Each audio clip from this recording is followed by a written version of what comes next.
Single most important ingredient of learning to become influential, of learning to affect others with your words, is understanding the difference between what I want to say, what you need to hear.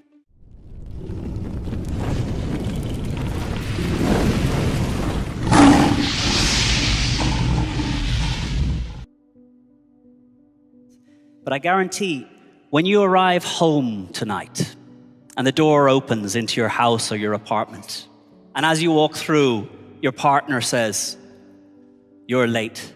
You're always late." In this moment, what I want to say, what you need to hear, become very far apart. And in this moment, you have a choice. But many don't take this choice. The most powerful word that you can learn when you start to feel emotion jump. Because when emotion jumps, intelligence drops. If you feel inside yourself a chute, a Spanish word for a surge in emotion, I want you to practice using the word interesting. You arrive home a few minutes later than you had agreed. You smile because you fought the traffic to get home quick. You open the door. It opens. There's a face there with a bit of a grimace saying, "You're late. You're always late." What are you going to say? Good. You get to work tomorrow. Your boss says, "Where's that report? I thought it was ready." What do you say? Good. You're ready. This word, interesting, gives you time to make a more conscious decision between what I want to say and what you need to hear. There are days you will still decide it's worth it. But there's a few more weekends that we spent in a sense of connection, intimacy, and love. There'll be a few more meetings at work that quickly move on to looking at what do we do? Where do we go from here? How do we use what we've got? We'll become resourceful rather than looking at who screwed up to get us here. So my gift for you is the word interesting, to give you that moment of choice between what I want to say and what you need to hear. We're here to learn how to speak to move people to action. And one of the keys here is your call to action, how you close a speech. There are two ways to close. There's the direct close and the indirect close. In the direct close, you ask specifically for the action you're looking for. Vote for me. Sign on the dotted line. Buy my product. Visit our website. Those are the direct close. The direct close is quite aggressive, but it makes it clear what action you're looking for from the audience. The second type of close is the indirect close. An indirect close reminds the audience of the pain that they will continue to suffer until they do your action. What's the pain that the audience will suffer until they implement your action? Will they stay late at work every day until they use your new time management technique? Will their children suffer every day when they smoke and that smoke smell reaches them?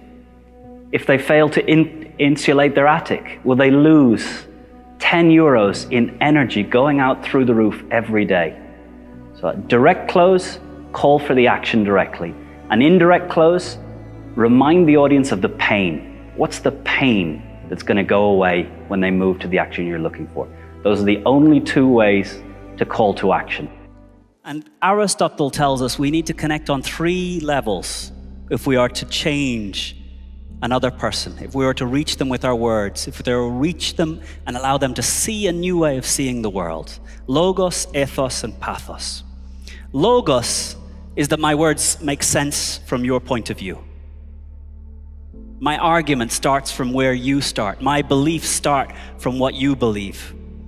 And the search for this point, the enthymeme, the point where my beliefs and your beliefs begin, is the most important part of Logos, finding a point where we can begin. If you can find this point, you can build enormous, great monuments on top of it. If you never find this point, you're building monuments on sand. Ethos, trust, credibility. Why are you listening to me? What are the ingredients that allow you to decide it's worth listening to me here on this stage? Part of it has to do with reputation. You assume no one would have just let me walk in here and take the stage. There must be something that I've done. You could search on Google and find out, who is this guy? You could ask a friend, who is this guy? So one part of credibility is what they say about me, what Google says. It's very hard to run away from Google these days, which I hope is increasing transparency and the need to have lived a good life in order to be considered worthy of trust. But the second part is the way I speak, the way I look, the way I move. And all human beings are very good at seeing whether someone looks like they believe in what they say, looks like they care about what it is they're talking about, and looks into the audience seeking that your eyes are shining, showing that you're getting what I'm telling you. Logos, ethos. The third element is pathos, emotion. Aristotle said, if you connect with the reason, you see my motive and you have a reason to trust, but you do not feel as a human being, you will not change. You will do what you would have done anyway. But if I am to get a change to happen, I must connect through emotion. And there's two ways that humans connect through emotion. One is story. Story is how we share emotion. A story is an atomic element of emotion. The second is by feeling it intensely. Logos, ethos, and pathos.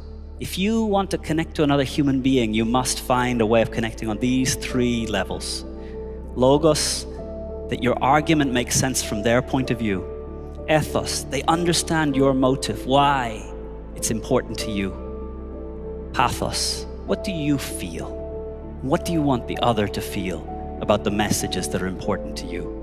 About why it's good to be a moral leader and not greed-driven.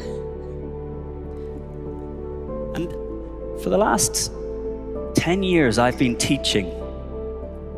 And I teach how to be persuasive. And I think the single most important ingredient of learning to become influential, of learning to affect others with your words, is understanding the difference between what I want to say, what you need to hear.